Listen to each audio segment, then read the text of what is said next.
longer being in the primary year of the life cycle, Black Ops 3 still has a ton of updates that come out that give content to players, and as of December of this past year, Treyarch themselves officially announced, confirmed, and gave us their word that we would be getting content throughout 2017 and the life cycle therein before the release of what we didn't know at the time as World War II's release in November. So with that said, since the release of Black Ops 3, we've had a steady base of content coming out post-launch, and a lot of that including weapon DLCs. Up until this point in time, we've had 12 weapon DLC packs drop, and then if you want to put in even everything else, we've had 5 different map packs drop, being DLC 1, 2, 3, 4, and then Zombies Chronicles as of recently. But the question that's been popping up on everybody's mind, and a lot of people have been discussing, is when will the next weapon drop be for Black Ops 3 multiplayer? This is something that, as everybody will proclaim, we're up to bat for. We're really due some content here within the multiplayer aspect of Black Ops 3, and when will this be coming? And a lot of people also seem to be dubbing this the last DLC in Black Ops 3. So in this video, we're going to be taking a look at what we could be getting, when we could be getting it, and is this really going to be the final DLC drop for Black Ops 3? So let's talk weapons firstly. What could we have here if we theoretically get a 13th weapon DLC dropping here in the near future? A lot of people will still try to pin it on the M27, the MP7, the hammer, things like that, but I'm not necessarily a believer in those for specific reasons. The M27 was the base weapon for the ICR. That weapon model, even still to this day, does not have a magazine attached with it. It's something that you have to completely mod either via PC or just something similar in the weapon files. If you were to actually forcibly put the M27 in the game, it would not have a magazine. That's something that we've showcased a couple of times here actually in Black Ops 3, but that weapon in development turned out to be the ICR. Then the MP7, on the other hand, was the base weapon for the Pharaoh. That was something that was found in the beta game files, but to this day, once again, hasn't really had anything done to it in that development process to be pushed along to be completed. So with all that said, what kind of weapons could we see? Well, surprisingly, there's actually a decent amount of weapons that are already in the game files that simply could just be ported over into the multiplayer aspect. This is something that, while we have had a bunch of nostalgic weapons in the past, say like the Galil or the FFAR for the FAMAS, where they completely made these weapons from different games and put them into Black Ops 3, these ones could be simply ported over from Zombies, little quality assurance testing, and then made public for multiplayer. Those weapons including the STG-44, the Bowie knife, the MG08, the Mauser pistol, the MP40, though we already have the HG40, so I wouldn't necessarily expect that one to come, the M1927, the Tommy gun, the Bootlegger, the Bloodhound, things like that. Now, of course, we also could have weapons that once again follow that nostalgic view and be completely new assets for Black Ops 3, and these other weapons we just mentioned stay Zombies exclusive. Maybe say like the L96A1 from Black Ops or the MSMC from Black Ops 2, stuff like that. But no matter how you spin it, it definitely seems like there's still a lot of possibilities open for us as players. But then that comes down to the fact of when do we think that these will release? This is something that we don't necessarily know, these DLC weapons, until they actually come out. So of course, when can we look forward to seeing these coming out? Now this is where we're gonna get really analytical. This is where we're really gonna take a look back and see just how close we are to this by analyzing previous data. So that said, in order to do that, that means we have to take a look back at every single previous release of weapon DLC, and then take a look at the intervals in between those days. And in doing so, hopefully it's easy enough to follow along that you yourself can see my logic and reasoning here with this and the conclusions that we end up coming to. So that said, the first weapon DLC was dropped on December 14th of 2015, just a little bit after the release of Black Ops 3.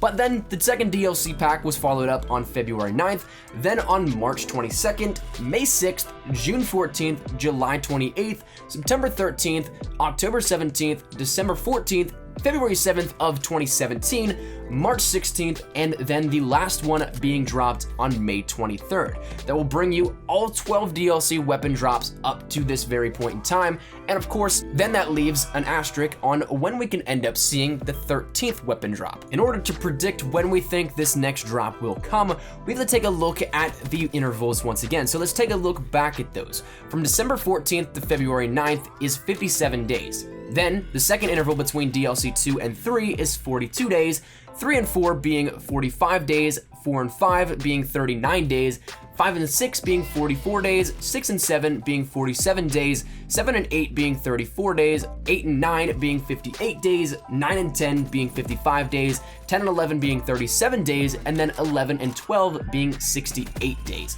So that then can give us a little bit of a base point for what we can anticipate for the final DLC, how much time in between 12 and 13 will in fact be. So the only thing here to take into consideration when we actually try and do this mathematically is that you can't just take all these dates and these intervals and take the average of all of them. We also have to take into consideration that there is a DLC 1 and a DLC 2 year. So we have a break in between those, and that divide is actually seen almost immediately. From DLC 1 to DLC 8 for these weapon drops is that DLC 1 content year.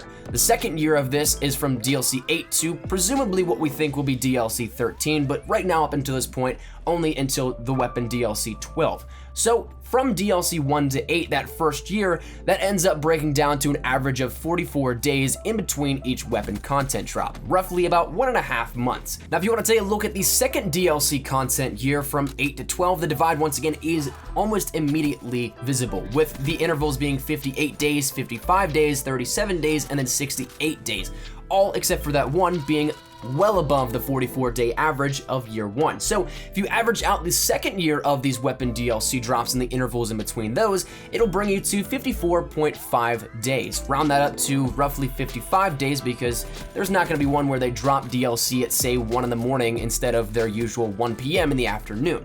So nearing just about every 2 months we get a weapon drop here with that one. So the weapon drop between what we've had last time of DLC 12, that being on May 23rd, to the next upcoming day, we can take a look at maybe being right around 55 days afterwards. Now if you add 55 days to May 23rd, that will bring you to Monday, July 17th of this year, which is only in a couple of weeks' time.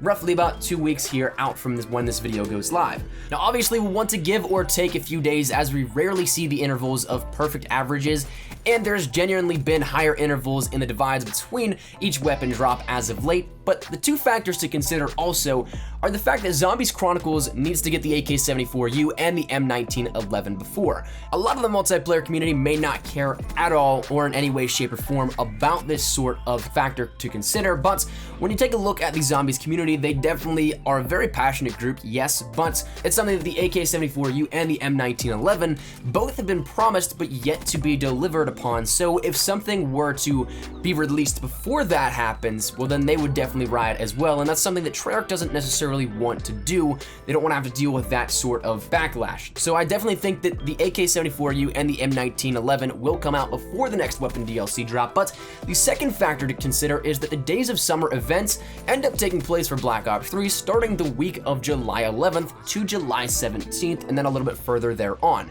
That looks like a perfect timetable to maybe get new weapons, because if we take a look at once again that calendar week that it starts, July 11th to July 17th, we also just did a calculation that gave us a day of Monday, July 17th as well. So maybe these numbers do add up, maybe 2 and 2 make 4 here in this case, but the next and final thing that I want to discuss is if it's true that this will be the final DLC weapon drop for Black Ops 3, presumably maybe even the final DLC overall for Black Ops 3 and what we know of right now. Now I wouldn't be surprised if it is, but I also wouldn't be surprised if it's not. Obviously, when we look at the dates, there's going to be a lopsided amount for the DLC year that was in Black Ops 3's primary year. That's to be expected. But at this point in time, excluding the new weapon drop that will be coming up in the next couple of weeks, the content season in year 2 is exactly half the amount of the weapon drops that we've had in year 1, meaning they very well could drop more here and there to even it out further, but also they wouldn't have to. My only real concern with everything and the weapon drops moving forward is that there's not much time at all for the releases.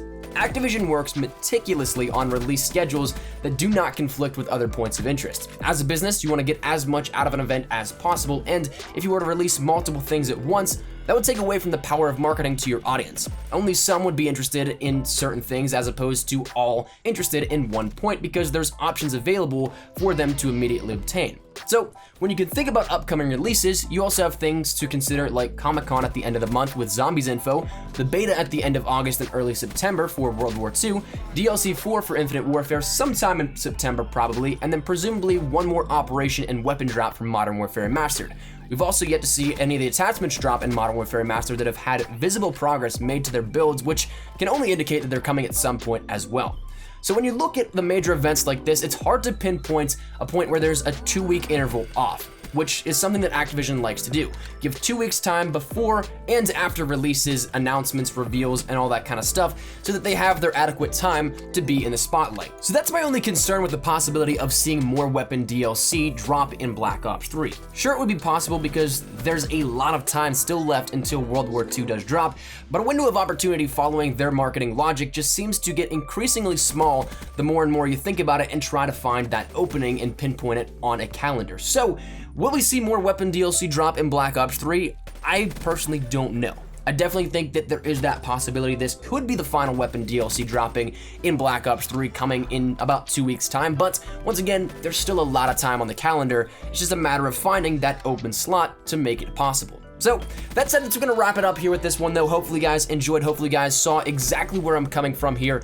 I tried to lay it out as blatantly and as simply as possible that I could, so you can follow the steps from my logic and reasoning as well, and hopefully this gave you a little bit more insight into when you can expect to see more weapon drops, more supply drop opening streams in your sub boxes, things like that. I guess that time will tell, though, if this is all well and fine and correct, and if we'll be getting any of these new weapons or completely different ones in Black Ops 3 in the near future. So that said, that's gonna wrap it up. Hopefully you guys enjoyed. Drop your thoughts down there in the comment section down below. What weapons would you like to see in Black Ops 3 coming here as a part of the final weapon DLC? And when also do you think it will be coming? Do you agree with what I think here, or do you think it's a completely different date entirely? Feel free to drop it down there. There is no right or wrong answer. This is all theory and speculation and just simple discussion. So hopefully you guys enjoyed. If you guys did, make sure you drop a like down below. And of course, if you guys are new to the channel as well, make sure you guys subscribe to stay up to date with everything we have here regarding Black Ops 3, multiplayer, and zombies with Zombies Chronicles, Call of Duty World War II multiplayer and zombies, Modern Warfare Remastered, Infinite Warfare with DLC 3 content here coming the next couple of days, and all that good stuff. So hopefully you guys do enjoy. And finally, if you guys want to follow me over on Twitter, that's the best place to get Cackmere outside of YouTube. Practically live on Twitter, so if you guys want to strike up a conversation, ask me a question, whatever it may be, link is down there in the description below. But all that said and out of the way, thanks so much for watching. Mine has been a cool Espresso. Hopefully you guys have a fantastic day. Take care, and peace.